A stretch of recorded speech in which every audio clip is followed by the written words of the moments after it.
Hi, and welcome back to our Dead Chicken cooking channel. Here we are again with Ella and Sam. We're going to make another one of our hearty soups for you today.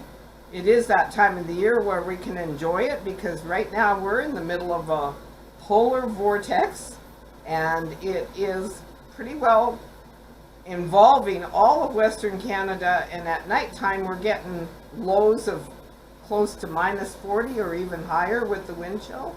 So a nice hearty warm soup is the perfect thing for a cold winter's day.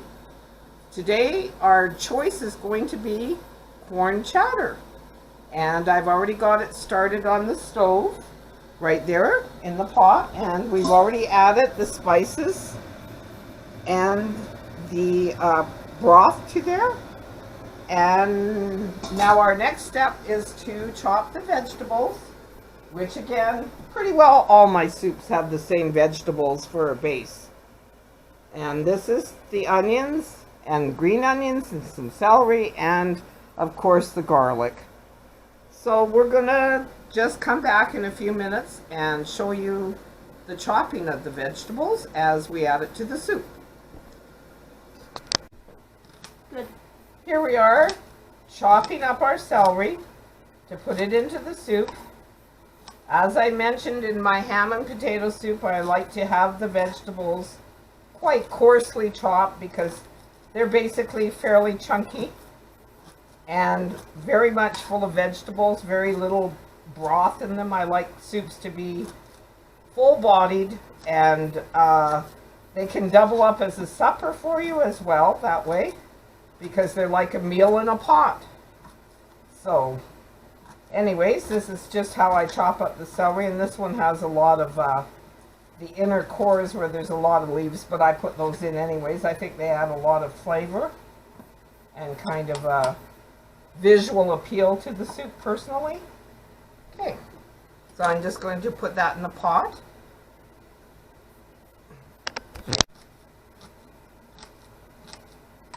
Some more chopping taking place. I'm doing the green onions with the last piece of celery. And they're bouncing around the counter. I always wipe my counter before I start any project with cooking, whether it's on camera or just for my meals. My counters are always wiped down. I'm very much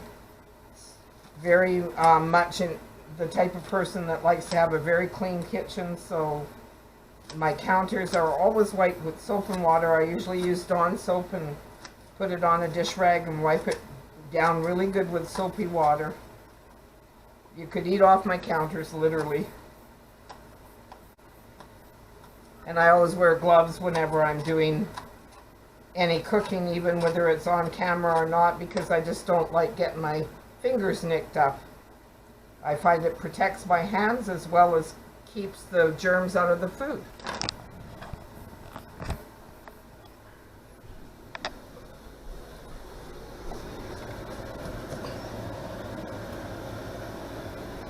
And now we're going to do the onions. Just send you guys up here.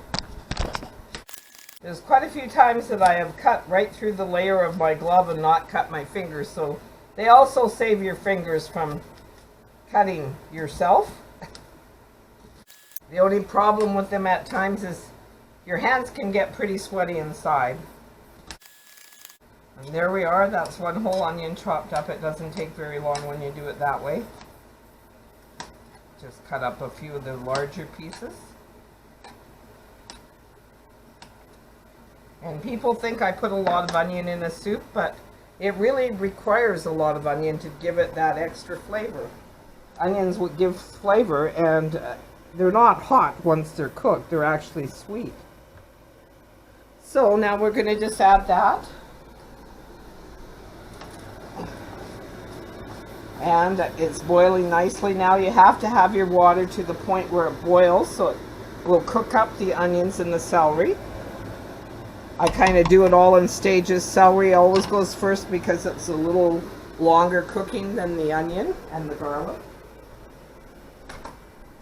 And in this case, we're going to use a lot of potatoes as well, and some frozen corn. And I always put the potatoes and corn in last. I hate it when it slips like that. Oh well. They're still fine enough chopped. When they're cooked, they reduce in size a lot. Okay.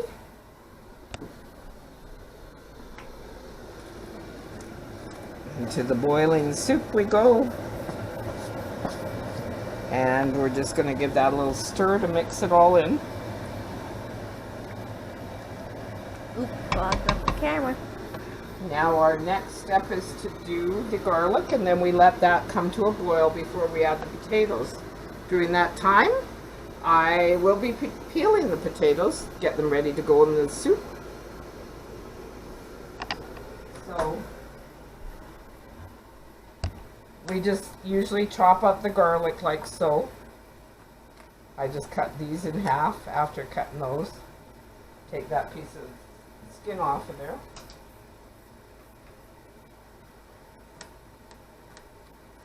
This is another thing people say, oh, you put so much garlic in. Well, garlic's very healthy for you, and it also adds a lot of flavor.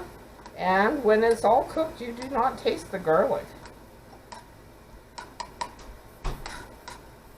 All right, we'll come back later after we have our potatoes all peeled. Okay, here we are again. We've put all the onions and the celery and the garlic in the soup and the bacon, which we have fried up in small pieces. Like we cut it into about 1-inch strips and then just fry it until it's crisp. And now I will cut up some of these potatoes and put them in. Now, if you just recently looked at the ham and potato soup that I put out, you will see there's not much difference between these two soups, other than we put corn in this one and some bacon instead of ham.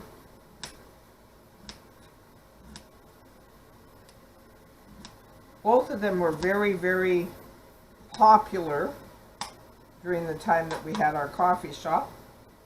The corn chowder, I think, was even more popular than the ham and potato. I actually like it much better myself. So I'm only going to cut a few in front of the camera. You don't have to watch me cut up all these potatoes. I do it just like the onions. Everything ends up being kind of cubed in big chunks. Okay, we're back again, down to the final stages of our soup. If we put in about, I'd say about 8 cups of corn. I can't remember what I used to put in because I haven't made this soup for a while, but that looks like plenty. And we will just add that to our pot. Which has just been boiling over here. So you can see it's boiling away.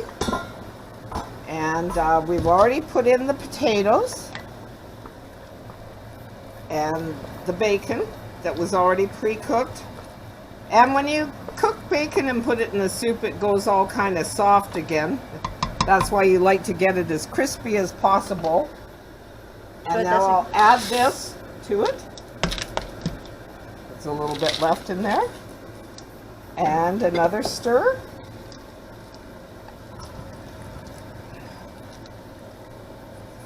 I'll let the professional do it here. Yes, I'm such a professional. Now, that has to cook for about 5 minutes just to get the corn cooked and make sure the potatoes are all finished cooking. And then we just add the cream of celery or mushroom soup to it, and some equal amounts of milk as a soup can, and put that in, and it's ready to be eaten. We'll show you one more picture for the very final stages of this when it's all completely done. Okay, here we are doing this part of it. We're going to open up our soup cans. This thing never works when I'm on camera, of course. I need a little bit more Slack. Oh, what's going on? Okay. There we are. We finally got it figured out.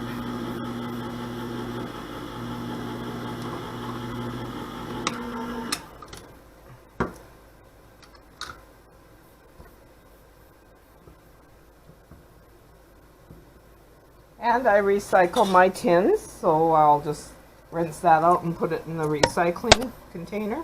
Oh.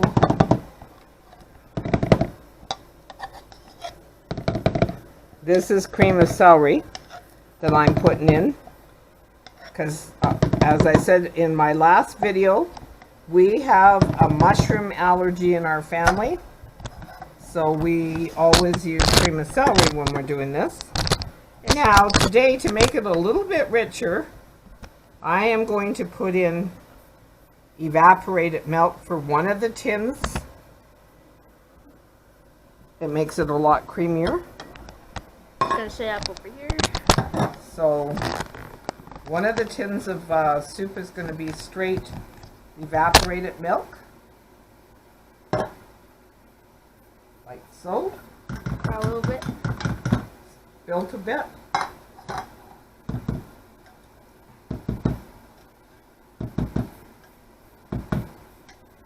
I always have lots of evaporated milk in my house because I use it for my coffee. Okay, so that one and these two are empty. And this one can go in the fridge in a minute. Then we'll open our last can of soup.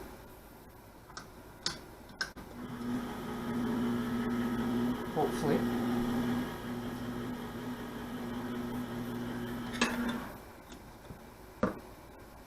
I'll touch it right here. There we are.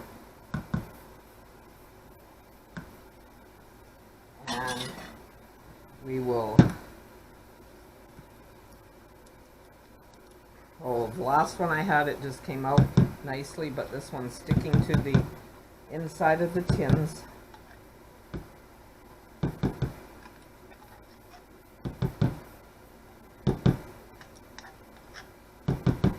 Making me work for it today.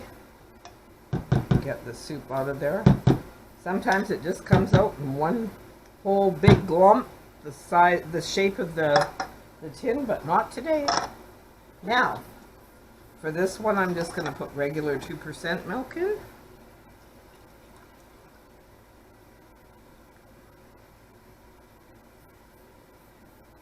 We'll use that up and put in the remainder with this. There. Whoops, I'm good today. Spilling everywhere.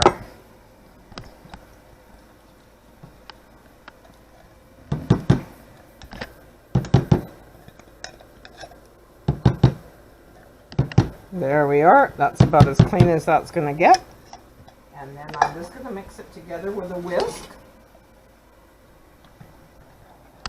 Oops. Boy, I'm really doing well.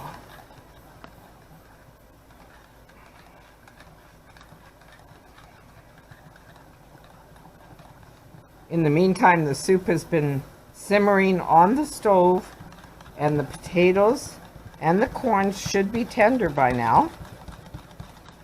And this is the last part of the soup. I add this to it, but I don't bring it to a boil. I just let it simmer a little bit, and it's ready to serve. But you don't want to boil it, because if you boil it, it could all be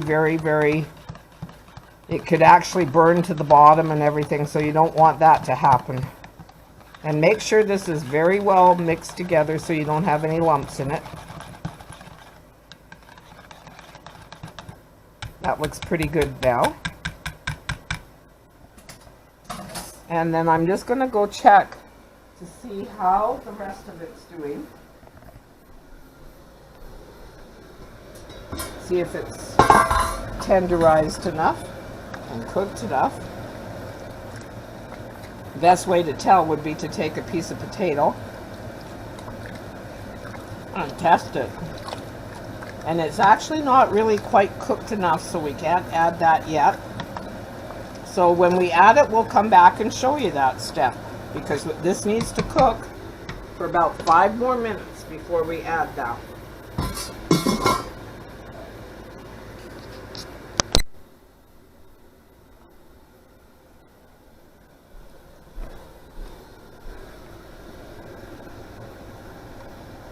Now we're back, and I just tried out a potato, and it's thoroughly cooked.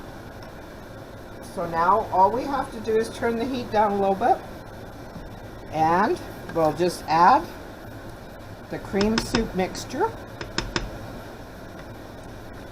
to the pot. And remember, I said don't let this come to a boil. It can burn and stick to the bottom, and you don't want that. And then I'll just stir it in, and you'll see the finished product, because it's pretty well ready to serve. This just has to heat up a little bit to get it warm. And we'll stir it all in. And there you have a nice, thick, tasty, hearty soup, which I'm sure you'll thoroughly enjoy.